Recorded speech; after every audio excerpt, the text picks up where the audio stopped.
CEO of ISS Group.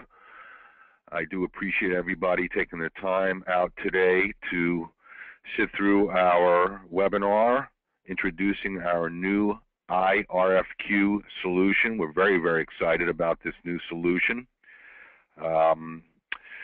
Just some admin before we begin. You'll notice that there is a chat box on your GoToMeeting. It says, "Welcome to the iApprove webinar." That's obviously incorrect. Probably came from our last webinar we had about a month ago. So this is the iRFQ webinar. We will have some time at the end for a Q&A. At the end, we'll open it up. Please feel free to ask any questions that you may have. We'll try to answer them. If we don't get to them in the webinar, we'll certainly answer them subsequent to the webinar. Okay. Okay, so let me begin. Many of you are clients of ours already, so I'm going to go through this very quickly. Some of you are not clients of ours at the moment, so I do want to just give you a brief summary of ISS Group. We were founded in 1986, so we're in our 26-plus year of business. We were a QAD reseller in the mid-90s. That's when the product was called MFG Pro. And we were approached by QAD in the mid-90s to web-enable the MFG Pro product for QAD. Working in conjunction with QAD, we developed QAD's first e-commerce application called MFG Pro on the Web Trading Partner Transactions. That solution was implemented by many large end-user organizations, such as Ingersoll Rand and Tyco and Eaton, GE, John Crane, and Remy. Some of you are on the call today, so I appreciate that very much. And many of the companies that implemented TPT, as we call it, are still using it to this day. The iRFQ solution was developed this year. It was developed in cooperation with two of our clients, a company called AmeriForge and a company called A&H Refractories. So we did not develop iRFQ in a vacuum. We developed it based on the requirements that we received from two of our clients. And the business we're in is developing and implementing what we call progress web-based solutions for the QAD community. Here is just a partial list of some of our clients. You see some, again, some of you, John Crane, I know you're on the phone today. I believe GHSP is on the phone today. Some others are on the phone as well. I know Remy is on the phone as well.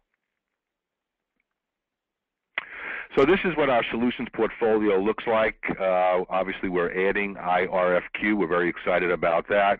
Some of you are already using our iPurchase solution. Okay.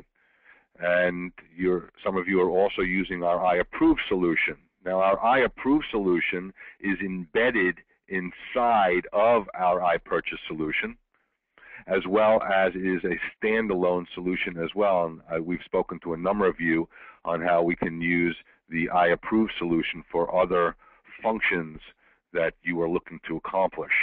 We're not going to talk much about that today, but we are going to mention iApprove because iApprove is embedded inside of our iRFQ solution as well.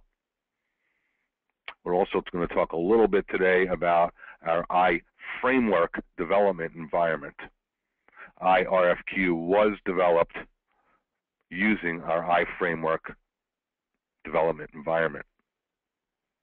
So we'll talk a little bit about that. So what's the functional objective of iRFQ? Well, it's fairly simple.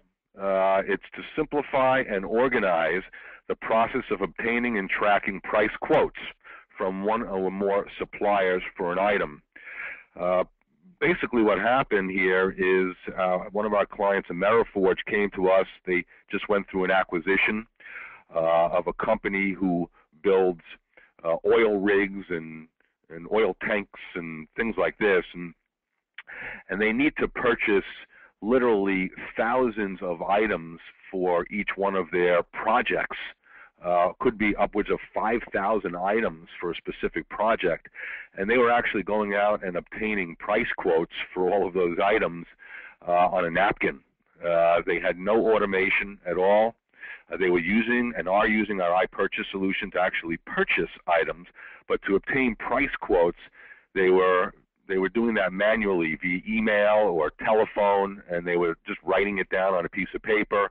Eventually it got keyed into an Excel spreadsheet, but you can imagine, and we're talking about thousands of price quotes. Eventually those things would turn into purchase order requisitions and purchase orders, but there was no front-end solution to manage the process of obtaining price quotes.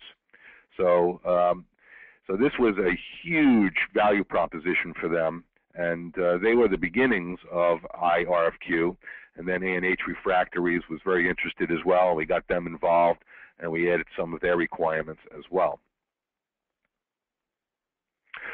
This is a functional flow chart of, again, it's a high-level functional flow chart of how iRFQ and iPurchase work together. So I just want to talk a little bit about this. And of course, Frank is going to demo this. Again, I have my colleague Frank Salisi on the phone today. Frank will actually be handling the controls of the software once we get to that, and he'll be demoing this.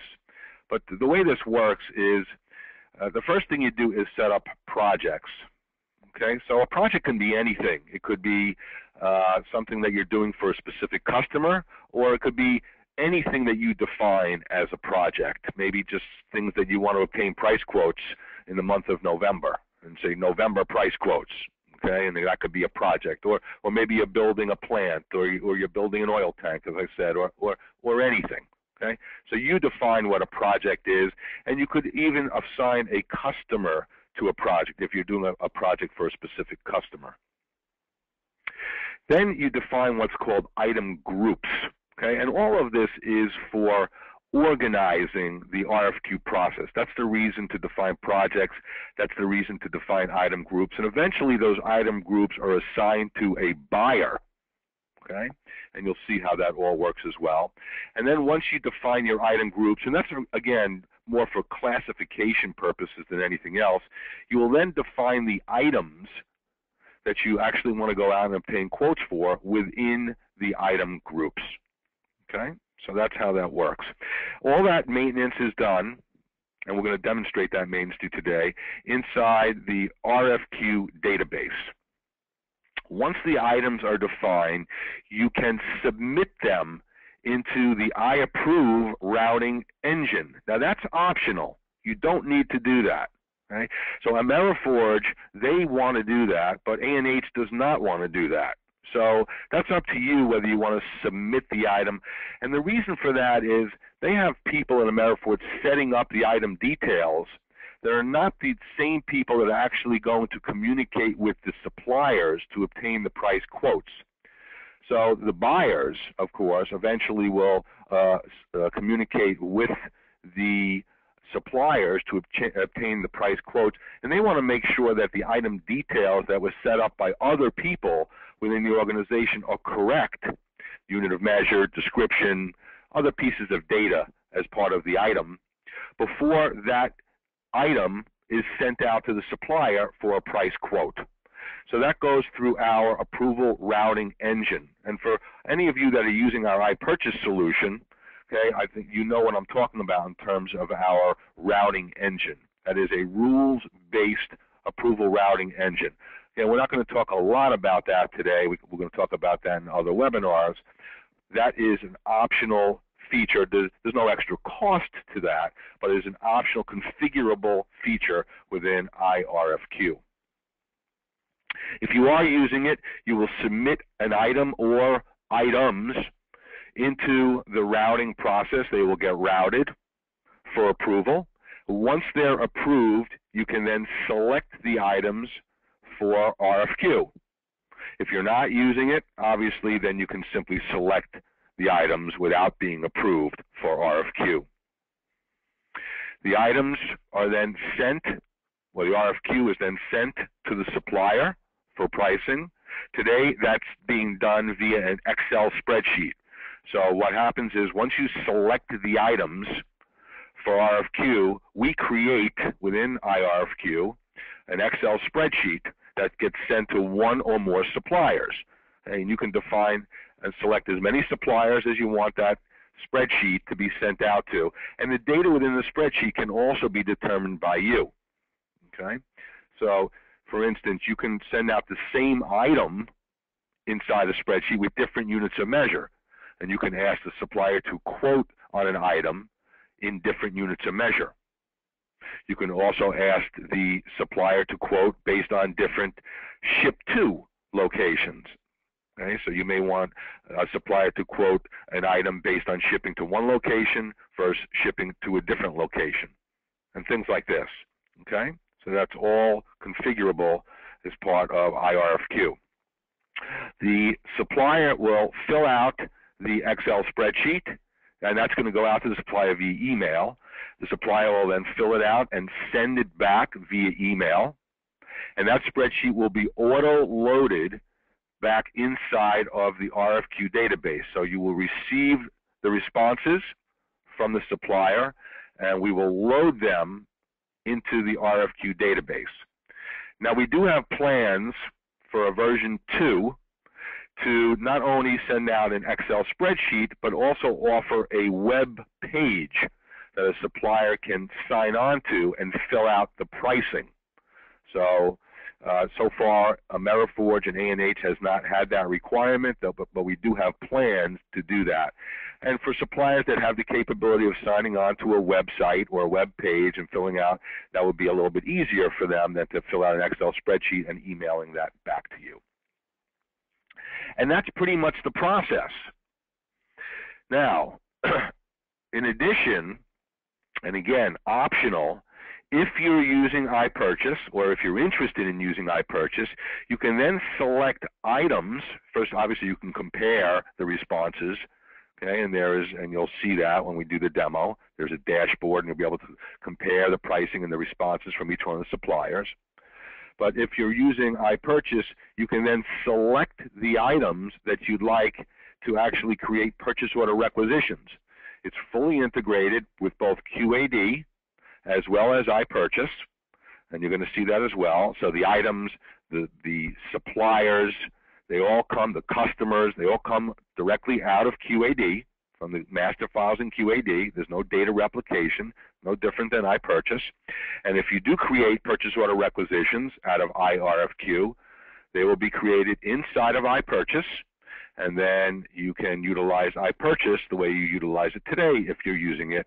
And then, of course, iApprove is also inside of iPurchase, and those purchase order requisitions are routed for approval, and eventually, upon final approval, purchase orders are created and sent to the suppliers. So that's the functional flow from RFQ to iPurchase. Again, this is optional. iRFQ is a standalone solution. It can be used without both the iApprove engine as well as iPurchase. Some of the highlights, as I mentioned: create requests for a quote by project, select customers for the project directly out of the QAD customer master file, fully integrated with QAD, categorize the items within item groups for buyer assignment. We also allow the ability to assign budgets to an item group. And if you are using iPurchase, we track the spend of those items, and we post the spend back into iRFQ so you can track the spend by item group against the budget. All right? And that's, again, if you have iPurchase and you're integrated with iPurchase. Rules-based approval routing of items within project, again, optional if you want that. Select the items from the QAD part master. Now, the parts or the items do not need to be set up in the QAD part master file. Okay? But if they are, you can select them from the QAD part master. And we have a fairly robust, and Franklin's going to demonstrate, search and selection capability inside of iRFQ. So you can select a group of items out of QAD based on certain attributes that you may have set up inside of the part master of QAD. Okay? So you don't need to select one item at a time. You can select groups of items at a time. Okay, Frank is going to demonstrate that to you. You can attach, of course, drawings and notes to items inside of iRFQ. The suppliers will come out of QAD as well. You can send the RFQ to an unlimited number of suppliers. We will auto-import the responses, so you don't have to key in the pricing or the responses that you get back from the suppliers. And then again, optional, select items for purchase order requisition. And then, of course, at the end of the day, the purpose is to track the RFQs that were sent, responses that were received, and if, in fact, you're using iPurchase, what requisitions were created, what purchase orders are created, and those purchase orders, of course, are created inside of MFG Pro. So iPurchase, of course, is fully integrated with MFG Pro, and then tracking the budgets. Just a few words on iFramework. Again, iRFQ has been built using our iFramework development environment. That's very important to you, the end user organization, because we have never found two organizations that have the exact same requirements. And so if you require any modifications to iRFQ, they're done using our iFramework tool, and that is a rapid development environment. Okay, and again, I'm not going to get too technical here on the, Frank is going to touch upon some of the features of iFramework in the demonstration.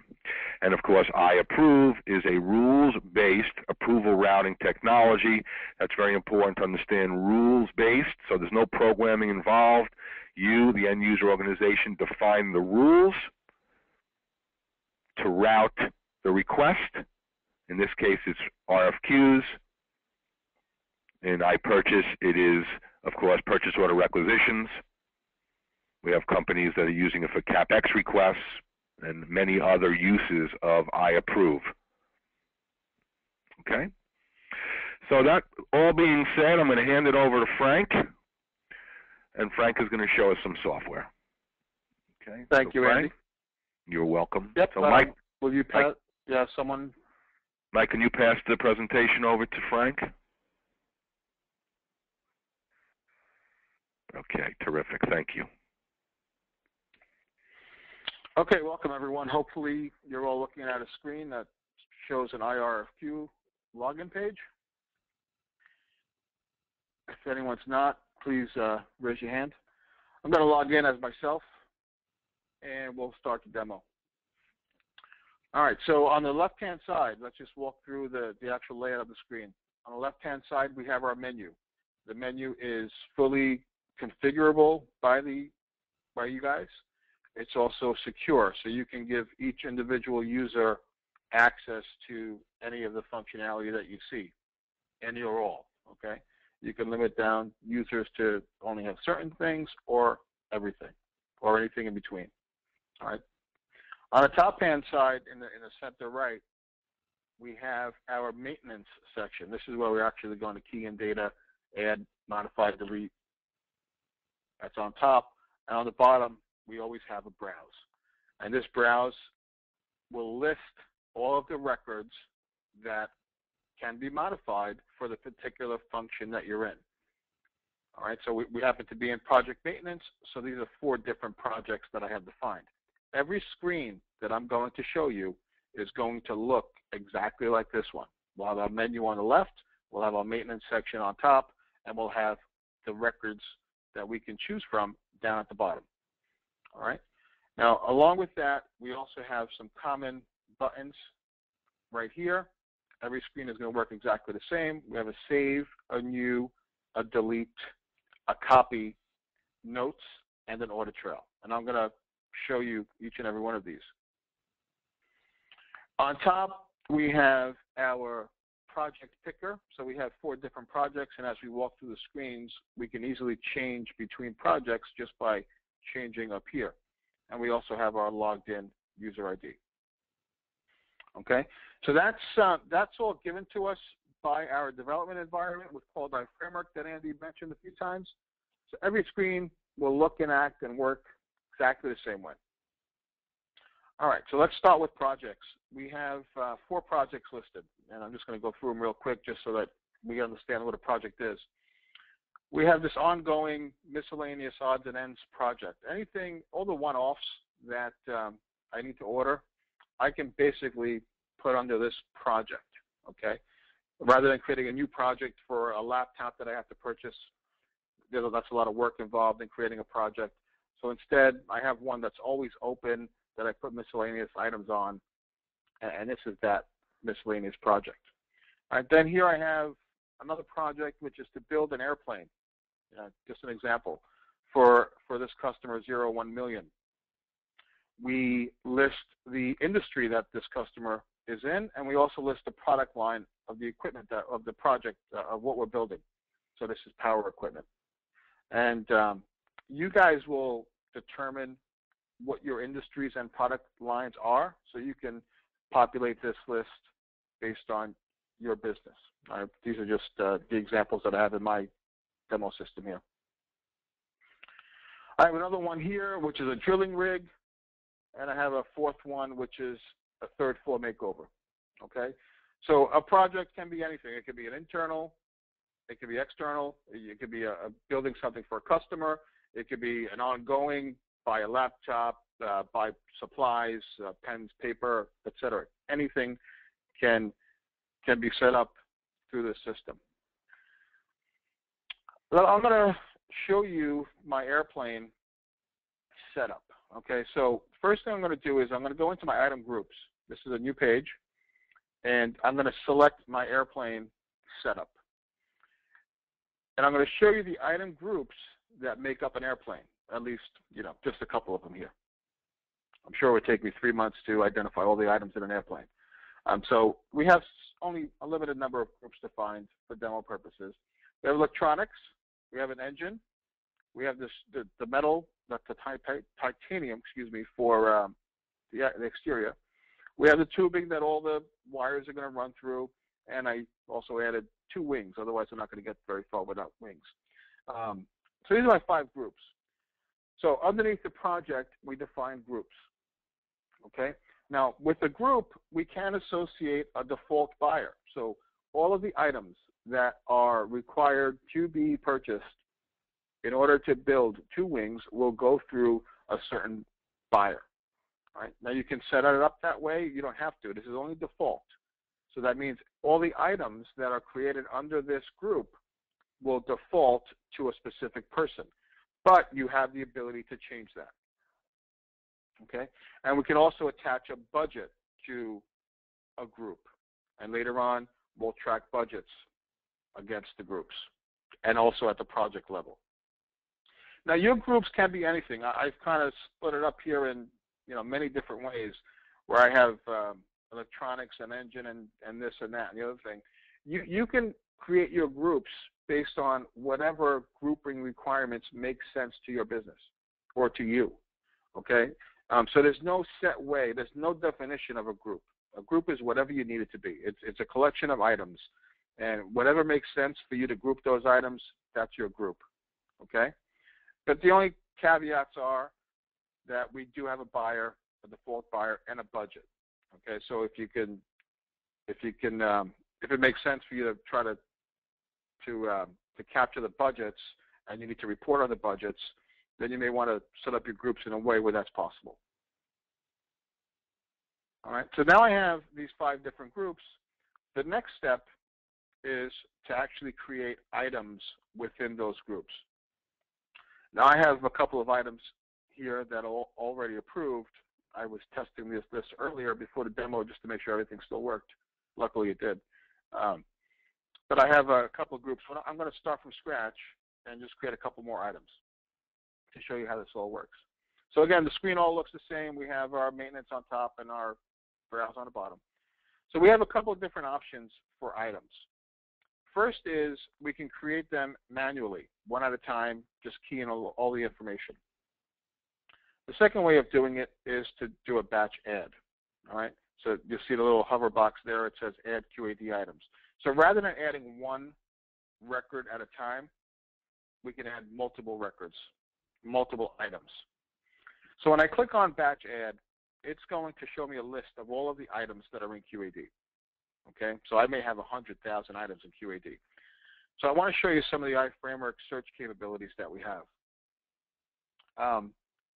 This little search box down here, when we bring this up, we are given the ability to select a field and search for some values. So let's say I'm looking for all of the items that are in the electronics group. Electron, I believe is the word. So I pick my field, which is group. I pick my operator or operand, which is equal to, and then I type in the value that I'm looking for. All right, and I click on Show Results. So you'll see now I'm only showing the items that are in the electronics group. Okay. Now we can further search. Let's say that still will result in 10,000 items. But we can go and do more. We could say, okay, now show me the electronics that begin with a 3. Okay. So now we're showing all of the electronics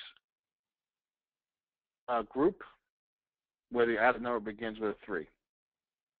Okay. From here, I have a limited set, so I can click up top, checkbox. I'll say select, and it'll ask me which item group are these going to belong to. And since they're electronics, I'll pick my electronics group, click on Save, and now it's added 3 items, all 3 of those electronics items, to my item group of electronics. All right? So that's one way that you can batch add items in bulk to the RFQ process. Now, the other way is we can simply create one from scratch. So I click on New, and I first pick my group, and we'll pick electronics again. And you'll notice when I pick electronics, the default buyer was automatically inserted for me. I can change. Then we can pick an item, and it could be an item in QAD or not in QAD. So my item number will be Memo 1, just to so because I know all you guys are QAD customers, so it's just a memo item, okay? And it's going to be some kind of LED display. And my unit of measure is each, and I'll need one of these. Now we also can attach drawing numbers to the items, okay? So that later on we can make sure that all the items for a particular drawing have been ordered. So I'll just put in D123. We also have ship from and ship to information. So if we need to also request the freight charge from our suppliers, we can at least put in a ship to. If we have our supplier ship from addresses, we can try to get them to ship it from a local location to minimize freight. But we can pick a ship to out of the system. We'll ship it to our manufacturing division, and then I'll save that record. And now it's added this memo LED display for me. All right, so that's how we add items to a group and or project. Okay, so what I want to show you next is notes. We have the ability to enter notes into any record in the system. All right, so whether it's an item or an item group or an RFQ or a project, any piece of data can have a note attached to it or multiple notes. So I'll just put in this is my first note. Now notes can be either internal or external. All right, internal means that, well, external means that they'll be sent to a supplier. Internal will only be kept in this system and not sent to the supplier. All right, so I can flag a note as internal or external. I can have multiple notes, and each note will be added to the list, okay? We are going to add functionality to allow the originator to edit or delete a note as well. But we'll see they capture the date and time note was entered, and it's a reverse sequence. So the last note shows at the top. Now, not only can we add notes, but we could also add attachments, whether they're PDF files or pictures or Word documents or Excel spreadsheets. You can add notes. You can add documents to any record in the database. So here's just a picture. Okay. So notes and documents can be added to any piece of data in the system. One other thing I want to show you, if I were to make a change, and I'll just change this to a 20-inch LED display, we have an audit trail. Every single piece of data is also audited. Every single person that changes a piece of data, the system will know about. So if I click on this audit, you'll see up here I have two records. I have my create, when Frank created this record. These are all the values, and you'll see this new value column has an LED display. If I click the change here, you'll see Frank changed the LED display to 20 inches, okay? And you'll see the day and time that Frank made those changes. Every piece of data in the system gets audited. So every change made, we know who made it and when they made it, okay? Whether that's an item, a group, a project, an RFQ, whatever it is, we keep track of all that, okay?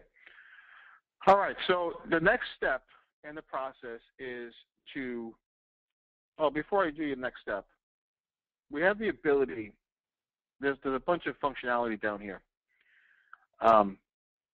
First one is delete. So I can delete multiple records at once.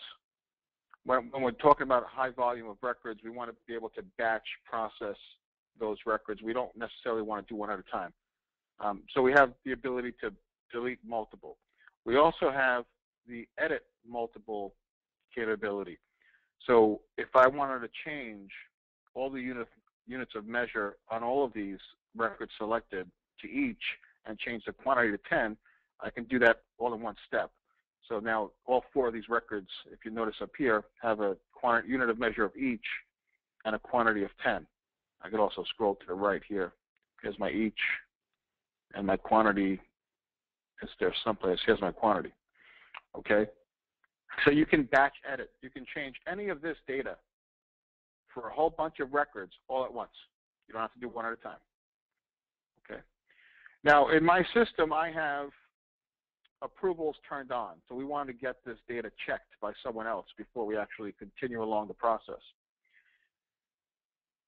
So what I'm going to do, rather than submitting one at a time, I'm going to select all four, and I'm going to press this button down here, Submit Selected Records for Approval. Okay. Now you'll see the status change to pending. And you'll see up here, we also have a status of pending. So now these records were all sent for approval. If I need to, I can retract. Okay? Retract means take it back from the approver, let me make some changes, and then I'll resubmit it later on. Maybe I forgot to add a note or attachment, or my quantity is wrong. I can retract from approval. So now these four are pending. So what I'm going to do is I'm going to log in as the approver responsible for approving that data. Now when I log in, I have my approval queue. So I can look at my approval queue. And this is telling me that I have 4 items which need to be approved. So I go ahead and click on that. And now it shows me those 4 items. So I can review each one individually. When I'm satisfied, I can click on Approve. Okay, and it takes it off my queue. If I want to do it in bulk, I can check them all and click the checkbox down here, approve all 3. Okay, and it looks like there was an error, excuse me, someplace. I'm not sure if it did that or not. Let's see if I can refresh. Yeah. So I ran into a little snag someplace, but they all did get approved.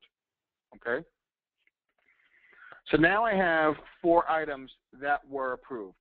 I'm going to log back in as myself, and I'm going to continue, and I'm the buyer in this case. Okay. So I'm going to log back in as myself, and we'll take a look at those items. All right. So here they are again, those 4 items that were approved by Scott Carpens. All right, so this is our approval history. I'm not going to get into much about how the approvals work.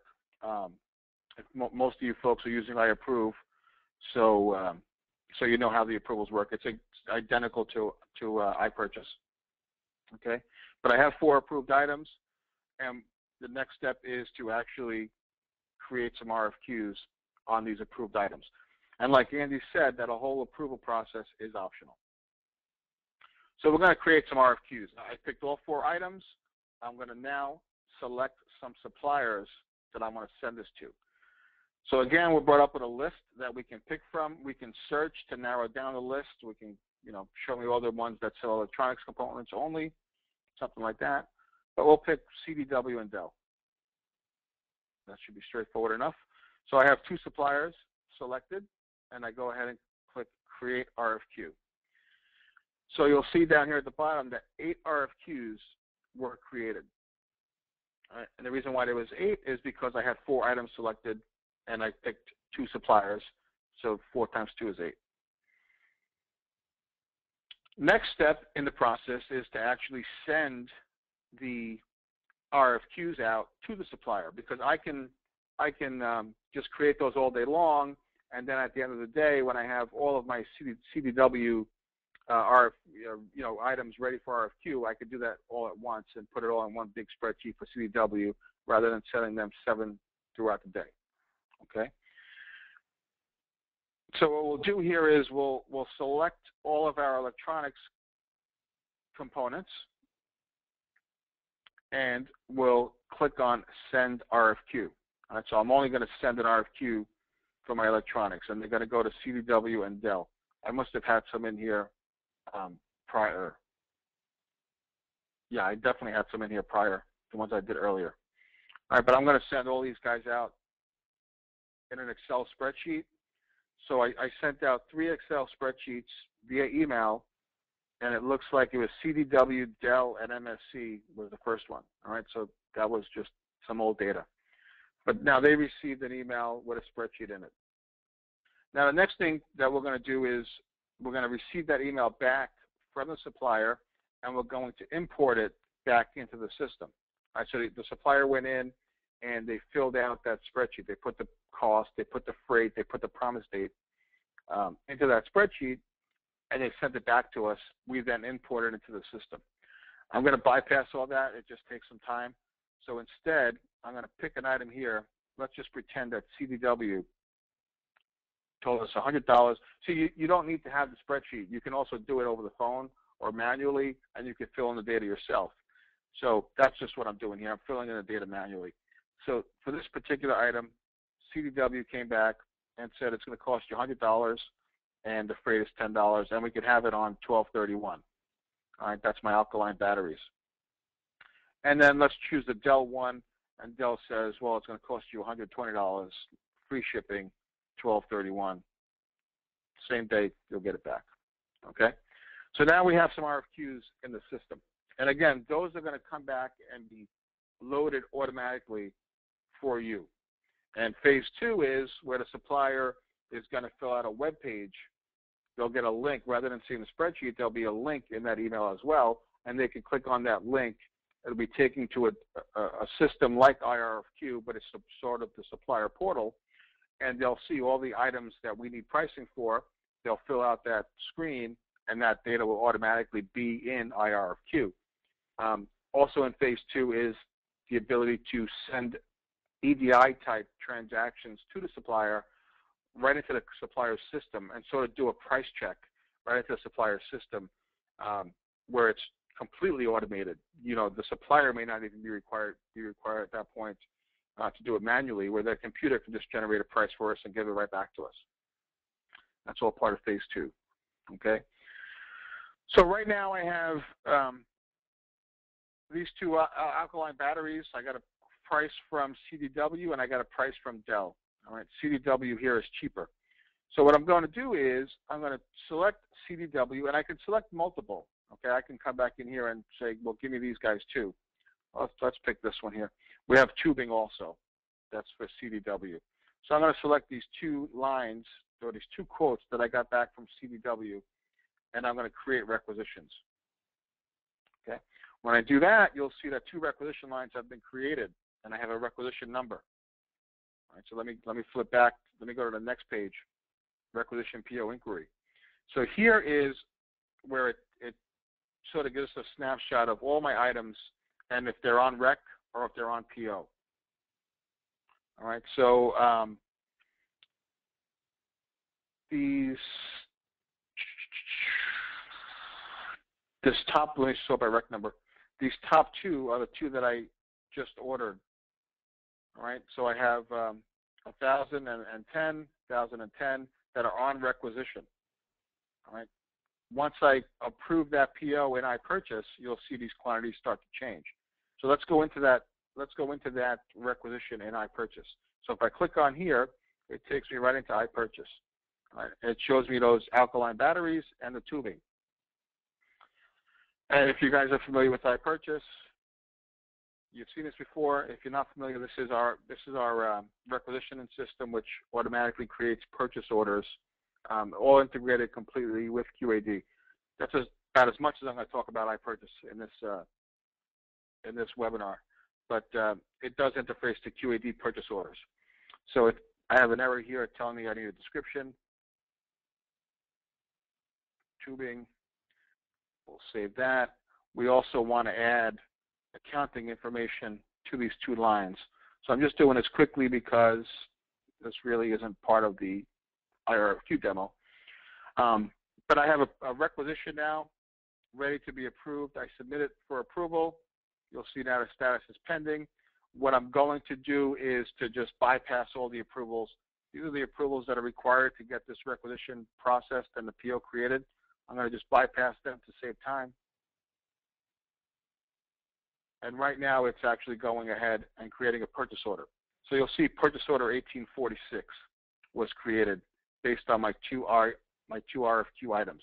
If I refresh this page, we'll see now this PO 1846 is attached to my items that we were working with. And you'll see now that the quantity moved from quantity on rec to quantity on PO. And if I were to go ahead and receive those quantities, then the quantities would move to this column. All right, so we keep track of where that inventory is in the process. Is it still on rec? Is it on PO? Has it been received? Last thing I want to show you here is our dashboard. I have a search going on. Let me clear this search. Okay, so these are the items that I've been working with today. I've got that tubing. I've got some batteries and displays. These are all the items I've been working on today. Up here, it shows me those items. In the second section, it will show me any requisitions or purchase orders created against the selected item up here. So as I'm changing items, that data down below will change, okay? So these are the two requisitions that I have created against this one item. Down here, it shows me the 3 RFQs that were sent out for that item, all right? So if I scroll through, you'll see different data show up. So for this power cord, I've only sent out 2 RFQs, okay? So now, what are we going to do next? The next thing we're going to do is, right on this page here, there will be a way where we can select a quote. So once the RFQ comes back, it's now a quote. So we'll be able to select a quote and award that business. We'll do that first here. So we can go through each and every item that we need, and we'll award to a supplier, okay? And then when we're done awarding, we'll take all of the awarded business and we'll create requisitions automatically, all at once. So rather than doing that on that previous page, this one here, rather than doing create recs here, picking and choosing and creating a rec, we'll do that differently. You'll go through one item at a time, award the business down here, and then there'll be another menu option which says, okay, create the requisitions now based on all of the awarded business. Okay, that's number one. Number two is we'll be adding a section at the top which will keep track of budgets. So we're keeping track of all the quantities, but now let's put some dollars and cents next to that. Okay, so not only we'll have quantities, we'll have dollars and cents broken down to the group and item level. So if you have those budgets entered into the group section, then we'll be able to to analyze the budgets. All right, so that's that budget here. Okay, I think that's everything. I'm going to turn it back over to Andy. Terrific, Frank. Thank you so much. Mike, can you give me back the presentation, please?